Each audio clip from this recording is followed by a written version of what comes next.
ఆరోపణలు ఎదుర్కొంటున్న వైసీపీ వాళ్లు పునీతులు కావాలి అంటే బీజేపీలోనో జనసేనలోనో చేరితే సరిపోతుంది. ఒక్కసారిగా వాళ్ల మీద ఆరోపణలన్నీ కూడా తుడిచిపెట్టుకొని పోతాయి. ఆర్థిక నేరాల ఆరోపణలతో ఈడీ దృష్టిలో పడితే బీజేపీలో చేరితే సరి అనే మాట ఆంధ్రప్రదేశ్లోనూ నిజమవుతోంది.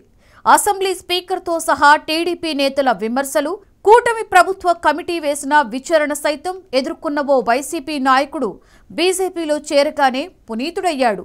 స్వయాన స్పీకరు కోప్పడి సభా సంఘం వేసి హడావుడి చేసిన విచారణ అటకెక్కించడానికి, తెలుగుదేశం నోటికి తాళం వేయడానికి ఒకటే తారక మంత్రం: కూటమిలో చేరడం. ఈ సూక్ష్మం తెలిసిన వాడే అడారి.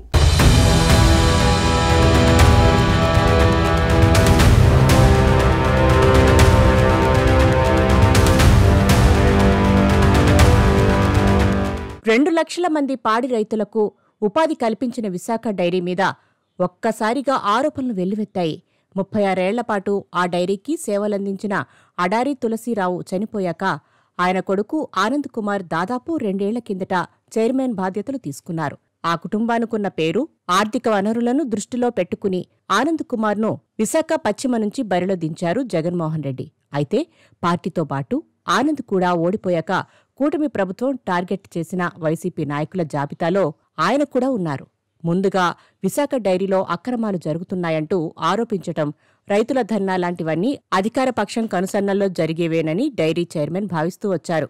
స్వయంగా స్పీకర్ అయ్యన్న పాత్రుడు కూడా విశాఖ డైరీ మీద ఆరోపణలు చేశారు. స్థానిక జనసేన నాయకుడైతే అడారికి 2,000 కోట్ల ఆస్తులు ఎలా వచ్చాయని ప్రశ్నించేదాకా వెళ్లింది వ్యవహారం. దీంతో కూటమి ప్రభుత్వం విశాఖ డైరీ మీద జ్యోతుల నెహ్రూ అధ్యక్షతన సభాసంఘం వేసింది. విచారణలో భాగంగా డైరీలో అన్ని విభాగాలను చూసింది. మరోసారి విచారణకి వస్తామని వెళ్లిపోయారు. నిపుణుల బృందాన్ని ఏర్పాటు చేస్తామని, విశాఖ డైరీకి నష్టం లేని విధంగా కమిటీ నిర్ణయాలుంటాయని సభాసంఘం అధ్యక్షుడు జ్యోతుల నెహ్రూ చెప్పారు.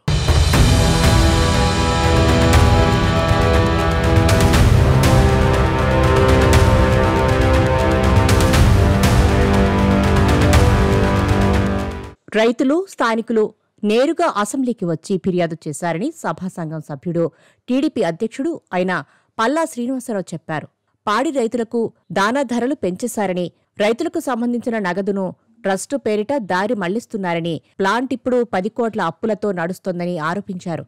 ఇదంతా తనను టార్గెట్ చేయడానికేనని ఆనంద్ కుమార్కు అర్థమైంది.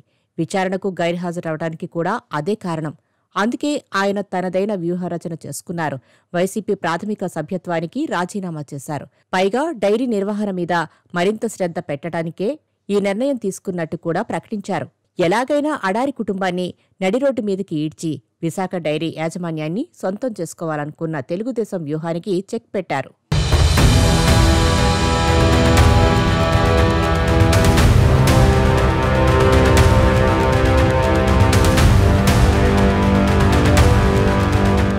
వైసీపీని వీడి పట్టుమని 10 రోజులు కూడా కాకముందే అడారి ఆనంద్ కుమార్ హఠాత్తుగా కాషాయ కండువ కప్పుకున్నారు.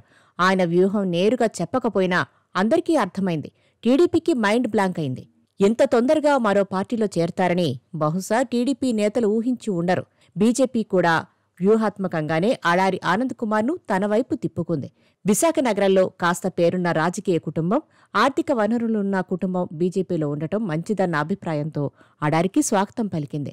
బీజేపీ రాష్ట్ర అధ్యక్షురాలు పురంధేశ్వరి సమక్షంలో ఆనంద్ కుమార్ ఆ పార్టీలో చేరారు.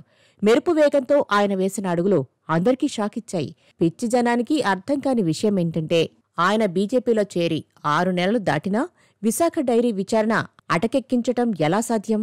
స్పీకర్ అయ్యన్న పాత్రుడు సహా టీడీపీ వాళ్ల నోళ్లు మూతపడ్డాయెందుకని అనే ప్రశ్నలకు సమాధానం చాలా సింపుల్. కూటమికి జై కొడితే పవిత్రులమైపోతామనే ట్రిక్కు తెలిసిన అడారి ఆనంద్ కుమార్ ఆనందంగా ఉన్నారు. టీడీపీ ఉపదేశించే తారక మంత్రం ఇదే.